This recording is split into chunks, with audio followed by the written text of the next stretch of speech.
bakit po pinayagan na alam naman natin, protected area yon, pinayagan niyo pa rin patuloy magpatayo ng mga struktura doon at patuloy pa rin po kayo nagpo-process ng mga ECC permit.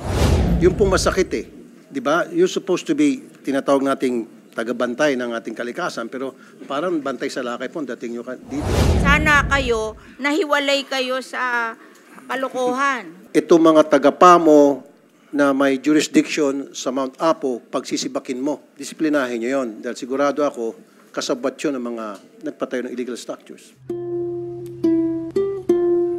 So they were also given clearance and then they were encouraged to then apply for ECC. Yeah, nabigyan kasi ng clearance ng PAMB, pero alam naman po natin within the protected area yan at alam naman natin na dapat wala sila doon and yet we continue entertaining their application and saying na it's in process. So ibig sabihin may balak tayong bigyan pa sila. So parami ng parami para makabuti po nagsulputan itong mga illegal structures doon po sa Mount Apo.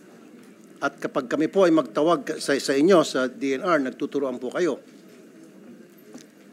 Yung pong masakit eh. Di ba? You're supposed to be, tinatawag nating taga-bantay ng ating kalikasan, pero parang bantay sa lakay po, dating nyo dito.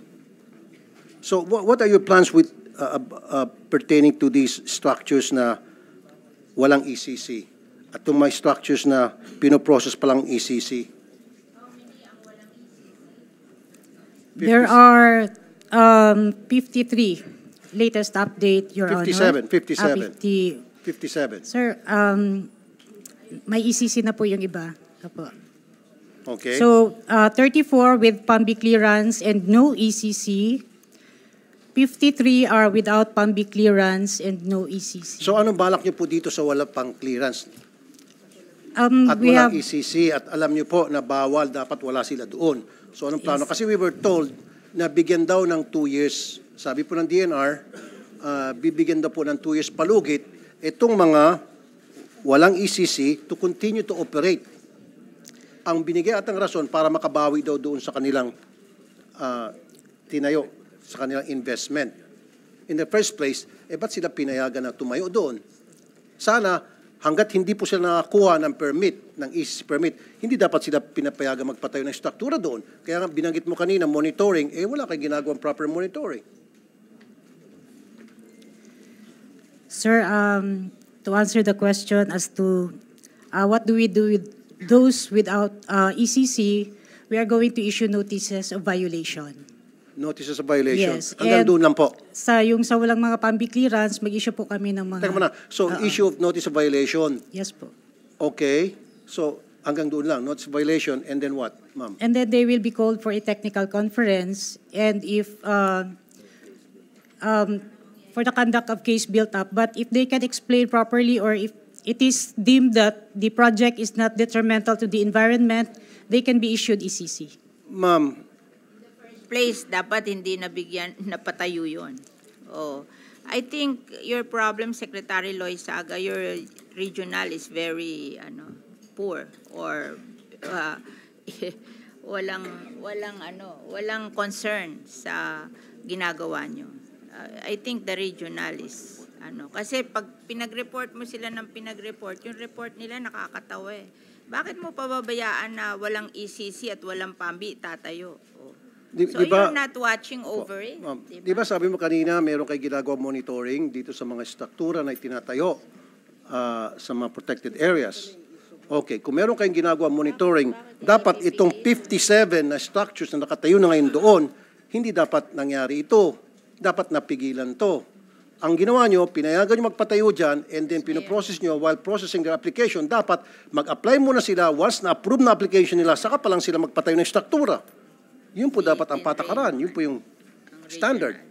Ang nangyari, pinapayagan nyo na magtayo dyan and siguro, alam mo na ang dahilan. Sa magkanong kadahilanan, siguro po, ang katanungan ko doon, follow up. With your indulgence, Madam Chair, can I say something po regarding Mount Apo? Just to answer the query of the good senator. Kasi parang wala silang pakialam. Tumayo ka ng tumayo dyan. Kahit walang ECC, walang PAMB, wala silang pakialam. You cannot do that. You cannot do that. Dati rin siya, Madam Chair, na red doon sa 11, kaya pwede rin siyang sumagot. Madam Chair, sir, just to go on further, the Red Dumagan was saying, actually po, the region issued 57 show cause orders already and 24 notice violations and 7 But cease and you should desist not orders. to build. Kasi pag allow mo ng to build, mahirap nang tanggalin. Yun Correct. ang problema. Madam Chair, we agree. Dapat kayo, hindi nyo ina-allow to build. Kasi pag nag-build na yan, tell it to the Marines. Okay. Napakahirap magtanggal niyan. Walang Miss- gagawa niyan. Yusek Fragada, Yes, sir. meron kayong monitoring team kung tawagin. Ano pong tawag sa monitoring team nyo? Can you give me the Sir, exact it's name? through the Protected Area Management Office po. Meron po sila. Ano tawag?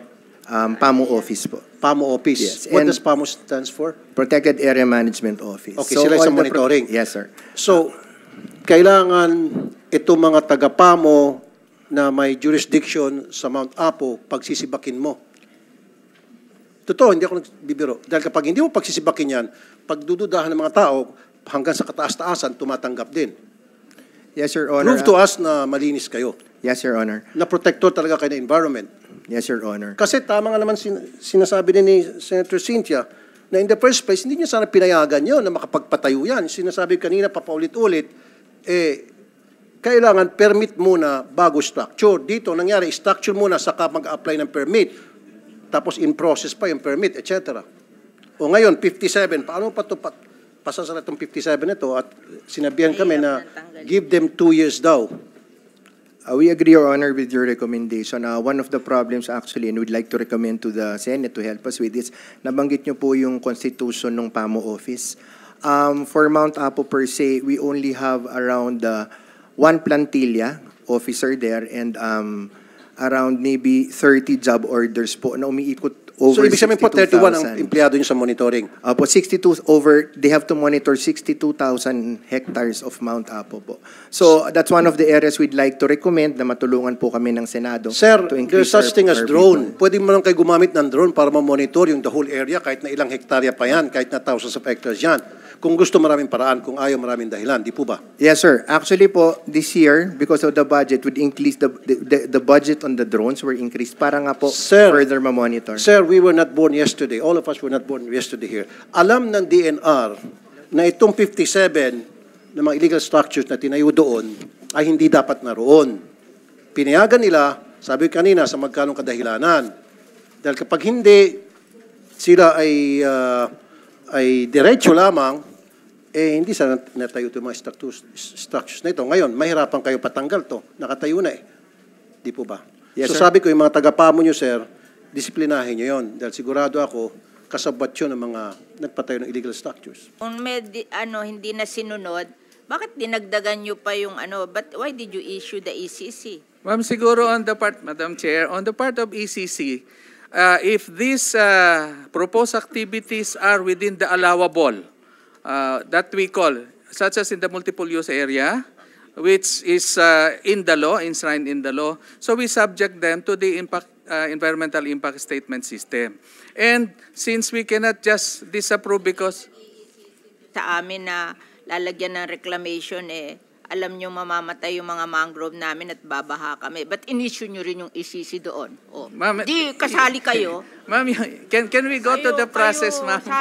Sabi na in-issue nyo yung ECC dahil kailangan. Hindi kailangan yun. Ma'am. Sana kayo, nahiwalay kayo sa kalokohan. Kung ang local government nag-issue ng PAMBI because there are local government, kayo nagmatigas kasi kayo ang DNR. Bakit kayo nag-i-issue? Ma'am, yeah, ganun nga po, ma'am. So, in the process, because these are allowed under other laws, and because of the reality on the ground, we subject them to the environmental impact statement system. Pero ASEC, Yes, kasi ma'am. at the moment, ang dating sa aming lahat, on paper lang tong konsepto ng protection. Walang actual implementation. It's just parang on paper na declared siyang protected pero hindi talaga siya protected. And siguro on a personal note, Madam Senator, I've been just over 1 year as BMB, concurrent director. Naman yan reason, blue. Ma'am, Yun ang hindi tama, po on sinasabi, paper lang, ma'am. pinalulusot nyo. Ako, I can understand, nag-issue ng PAMBI kasi may mga local government doon. But yung ECC, purely DNR yan. Ba't kayo nag-issue ng ECC? Napapansin ko kanina pa, mahilig kayo dito magturuan. Kundi magturuan, maghugas ng kamay. Ang pinakala, sinabi niyo po, Secretary Loizaga, it was before your term. Okay? Sige, granting gano'n na nga. Now, ikaw na nakaupo at alam mo may mga violation, correct it. Wag no, don't blame other people. Don't blame the previous administration. Very respectfully, sir, I am not blaming anyone. Ka- I am acknowledging the facts as they are on the ground when I assumed office. Exactly. And this is why I have begun to institute these investigations, and we have suspended the power of the region to actually issue ECCs. Kasi ang sinabi niyo po kanina, Madam Secretary, na ang nag-issue ng building permit ay yung LGU, right? That is the reality on Correct. the ground, sir. Exactly. Exactly. I know that. BPLO. Okay? Kasama pa rin dyan. Magbibigay ng permit kung kinakailangan. Now, kayo bilang taga-monitor ng environment sa DNR, you should have monitored that. Now, nakarating sa inyong kaalaman na bawal yan, you should have coordinated with the LGU and tell the LGU dahil may tinatawag din na sendo, bawal dyan kasi protected area yan. Dapat hindi nyo binigyan ng building permit yan in the first place. That's part of your monitoring. Thank you very much, sir. And all these investigations have surfaced, in fact, these facts. We are being very careful as far as establishing whose responsibility and authorities were put in line during the process of the construction of these particular structures. We cannot just point fingers, as you said. We have to acknowledge that the investigation and the evidence need to be quite thorough. And that's what we're doing now, respectfully, sir, if I may. At this point, we cannot establish the exact facts during the time that these constructions actually occurred. Even Red Dumagan was not the Red during that time. And therefore, we are actually constituting now and actually constructing now these events in order for us to take the appropriate action. So your recommendations, sir, are very well taken. I would just like to humbly represent that we are not pointing fingers here. We are acknowledging the facts on the ground. We are acknowledging the gaps in the law. And we are acknowledging also the possible gaps in our implementation, having seen that, in fact, these structures were erected even if these are in protected areas. I think, sir, at this point, and Madam Chair, with your indulgence, it's really important for us to understand the circumstances behind these actual constructions. We are not fully in control of these areas, as you know, given the kind of manpower that we have. The local governments are partners in the protection of the environment. This is not the DNR's sole job. This is the job of the DNR. You did mention na kayo ay partners ng LGU. Yes. In protecting the environment. So, ba't wala kayo bang ginagawang coordination sa LGU na each time may magpapatayo, kukuha ng permit para, building permit para magpatayo sa isang protected area, dapat kinukonsulta kayo, dumadaan muna sa inyo? Wala bang ganong klaseng coordination? Thank you very much, sir. In fact, that is what we're doing at this point. I've also had very close coordination with Secretary Ben-Hur Abalos. We are going to try to produce the process that is required in order for, in fact, this to be stopped at the inception rather than the corrective measures that we are having to take now. So between the DLG and ourselves and the DOT, because ecotourism is such a big part of, in fact, this actual activity, we are now coordinating very closely, and we have recommendations on the process as well as the constitution and function of the PAMBI that will be submitted as part of our position paper, sir. Kasi yung BPLO or yung LGU, bago sila magbigay ng building permit, meron tinatawag na zoning, right? Tama. At dun sa zoning, malalaman kung anong area yan, whether that area is protected, whether that area ay hindi dapat patayuan o pwedeng patayuan.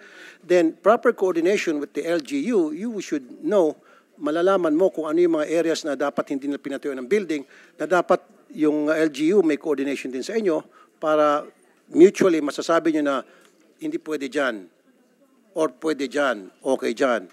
So sa nakikita ko po kasi marami na napatay na struktura at sinasabi nyo nga, okay, sige, hindi nyo po control yon, control po ng LGU. Pero kung meron kayong proper coordination, hindi sana napatay yung building na yon through proper coordination with the LGU. Respectfully, sir, I agree with you, and therefore the coordination needs to be made more effective. I also recognize the point of Madam Chair on the difficulty regarding local dynamics and the pressures that we faced in this type of activities.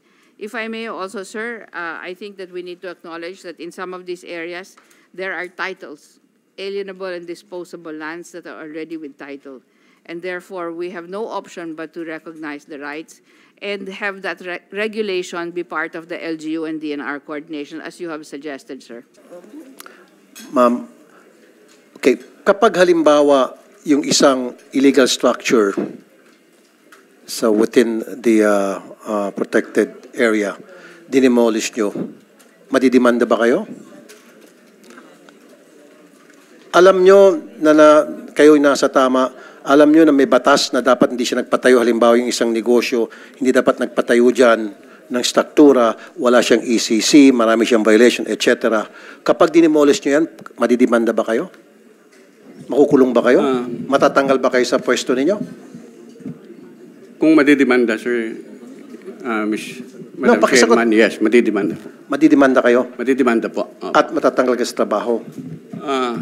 I'll take the Boracay as example. I've faced several cases. Kami po yung nagpatanggal. Ang totoo niyan, kaya napadali po yung Boracay. Yung Municipality of Malay, meron po siyang ordinansa. Pero that only pertains to the beach area. Those, they have this so-called 25+5 ordinance. Ang requirement lang po doon, kailangan ng notice, isyuhan nila ng notice, in 10 days pag walang ginawa, they can summarily demolish. So, pumasok kami with DPWH, napadali po. So pwede pala? Pwede po. Pwede. So, basta't may proseso lang. After 10 days, pagka mayroon pong ordinansa in the case of Boracay, kaya nga, in other areas, in fact, there are areas in Boracay that we were not able to do that. Those structures in the forest land, we went to court for the demolition of those structures. Some are still pending. Pero di ba parang masakit yun na alam nyo na illegal yung pagtayo ng struktura dyan, meron silang binayolate na batas natin dahil protected area yan, and yet all you can do right away or for the meantime is mumultahan ng 50,000 and then pupunta ka sa korte, which is mahaba yung proseso, tama? Sometimes it will take years bago mag-grant yung request nyo ng korte, tama? Whereas yung nangyari sa Boracay, napakabilis. Agad-agad na maraming na-demolish. Tama po. In fact, in our position paper, meron po kaming in-include na baka magkaroon kami ng summary authority, an authority to summarily demolish areas, no? Structures in protected areas, gagawin po namin. So are you saying na kailangan ng legislation for that? Para yes po, kasi ang magkaroon ka ng outright authority? Sa batas mismo, sinabi po, we have to go to court po. Okay.